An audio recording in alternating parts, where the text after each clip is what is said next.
On Monday, with 2 minutes on the clock, Jeremy Corbyn, MP for Islington North, became the fourth candidate to enter the race for the leadership of the Labour Party. With more than 3 decades' experience in Parliament, what would a Corbyn leadership or even Prime Ministership look like? Unlike his rivals, Andy Burnham, Yvette Cooper and Liz Kendall, he is untainted by all the policies that have arguably made Labour unpopular, from the Iraq War to NHS privatisation to the EU to flimsy bank regulation. He joins me now. Jeremy, welcome to Going Underground. Let's start on toxicity, because some of the other candidates may have toxic legacies. Some people credit you with not having them. Why is it that you wanted tighter regulation on the banks before the banking crisis, unlike certainly Gordon Brown, your then leader, let alone Tony Blair? What did you know that none of these candidates maybe, or none of the people in your party, let alone David Cameron, did? Intuitively, if you let big banks operate in an unregulated environment, they will get themselves into problems, they will run out of cash, they will then demand the state bail them out.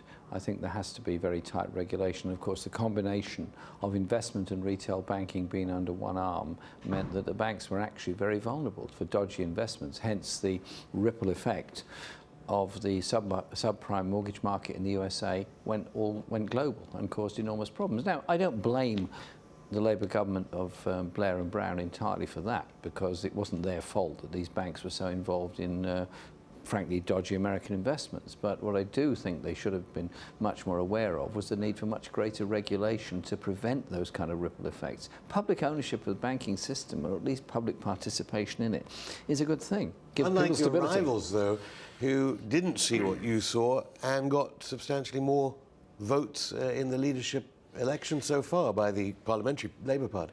Well, the Parliamentary Labour Party is one part of the Labour Party and one part of the Labour movement, and they declared quite early on in the election. Those of us on the left of the party had quite long discussions, as people of the left often do, and we came to a conclusion only, less than 2 weeks ago, 2 weeks ago, tomorrow, that we would run a candidate, and I was asked to put my name forward, and here I am. OK, what did you know about NHS privatisation policy undertaken by the Labour Party, and of course continued to an extent by the coalition, that they didn't, the other rival candidates didn't? I used to be a union organiser in the National Health Service. Before that, I was a member of a health authority, and I was a local councillor in Haringey, and therefore have some experience on the ground of what happens when you contract out services, when you privatise them. You get a two-tier workforce, you get somebody trying to make a profit out of the National Health Service rather than the rest of the departments who are trying to run a service in the National Health Service. There are two competing ethos there, there's two competing principles there, and once you bring a private sector in to run part of the NHS, you're damaging the NHS. And then what the Blair government did, which I absolutely opposed, was the private finance initiative. Yeah, private finance sounds great. Undertaken by your chief rival, Andy Burnham, arguably. Well, partly, but others were worse. Anna Milburn was particularly much worse. But once you bring in private finance initiative into the NHS, it sounds great. You've got all this money coming in, you get a new building, you get new this, you get new that, and suddenly you find you don't own the hospital, you don't own the building, you don't own the contract, you don't own the workforce, you've got no control, and you're paying and you're paying and you're paying. This is what's happened in Addenbrooke's in Cambridge, where the hospital finally collapsed under the weight of PFI. Your rivals all supported the Iraq War. Quite a few of them opposed an investigation into the reason we went into Iraq. You opposed Britain's alliance with Saddam, then opposed the sanctions against Saddam, and then your party's support for the war in Iraq. Again, what did you know that none of your rivals, none of your party, none of the House of Commons and the people at large didn't? I have a very mixed constituency with people from all over the world. Refugees from all over the world have made their home in my area, made a fantastic contribution to the community. I was never a supporter of Saddam Hussein or the human rights abuses that happened in Iraq, and in the 1980s I was opposing arms sales to Iraq. Likewise, I was trying to draw attention to the use of chemical weapons against the Kurdish people.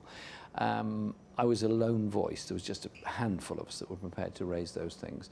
And then when the whole thing turned around and suddenly we decided to go to war with Iraq in 2002, because that's really when the decision was made, I was there at the very beginning. I was a founder of Stop the War Movement, Stop the War Coalition, still chair of Stop the War Coalition, and I think the war was a disaster. Do you think it endangers national security? Because certainly the media will be big on your campaign for number 10 if you win the leadership of the Labour Party about national security. What is security?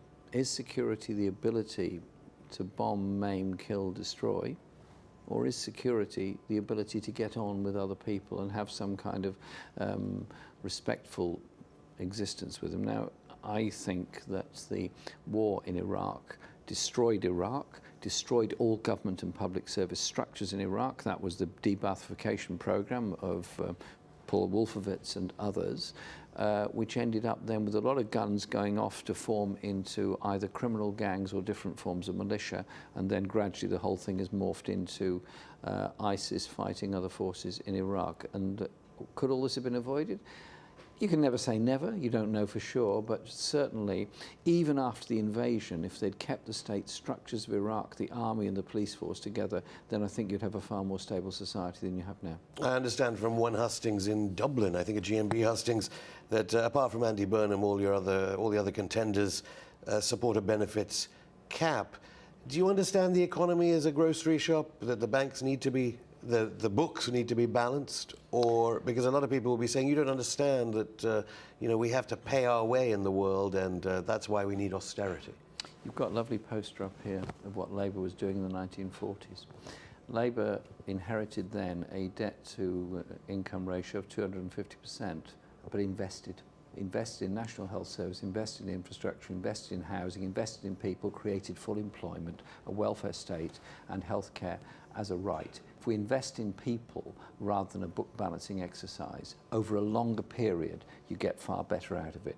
I am appalled at the inequality in Britain, the levels of poverty in Britain, the levels of homelessness in Britain, the levels of overcrowding in Britain. Invest in people.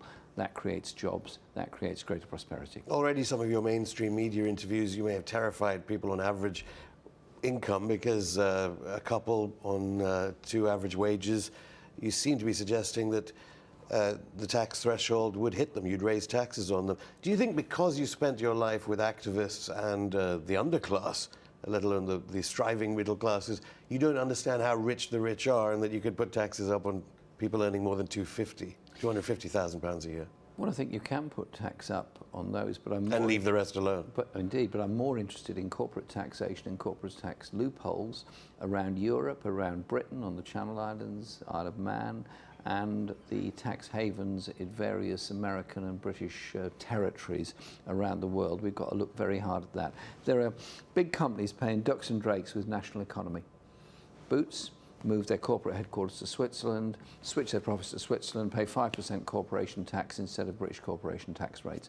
There's nothing right about that. They're making their money here. TTIP, of course, might have an influence on that. What's your view of the Europe debate, which apparently where we learned that it's tearing the Tory party apart? Would you give a free vote to Labour? Yeah. Labour people on Europe? A free vote is... It'll be over by then, by the time. It will be over by then, but a free vote is important, but also Labour making demands on Europe. Demands over TTIP, demands over working time directives, demands over the social chapter, demands over the way the European Central Bank operates. Look at the way they're treating Greece. I realise we're not in the Eurozone, but we still have some influence over that. Because you appeared to demonise UKIP immediately, and they became quite a force, certainly electorally, and maybe your rivals will be looking to regaining them. Well, people vote UKIP out of desperation, but voting UKIP, does it build houses? Does it build hospitals? Does it create jobs? Does it give wages? No, it doesn't. Just what they're trying to do is say there are 2 problems in the world. One is Europe and the other is immigration. They've forgotten that actually trade with Europe is quite important. They've also forgotten that people that have migrated and made their homes in Britain work very hard, pay taxes and run our health service, railways and everything else. We're a better society for the hard work of all those people. The last leader to oppose US foreign policy in a big way was Harold Wilson against the Vietnam War. We know all about the smear tactics against him. Are you ready, as the leader of a Labour Party, to oppose US policy and not be smeared or cope with the tactics against you, let alone from the press? Look, if you believe in peace, believe in human rights, believe in justice, and you believe in a foreign policy that sets those at the heart of it rather than the ability to militarily dominate the world, there are people that won't agree with that and won't like that, but I'm sure they will understand the need for peace and justice. Jeremy Corbyn, thank you. Thank you.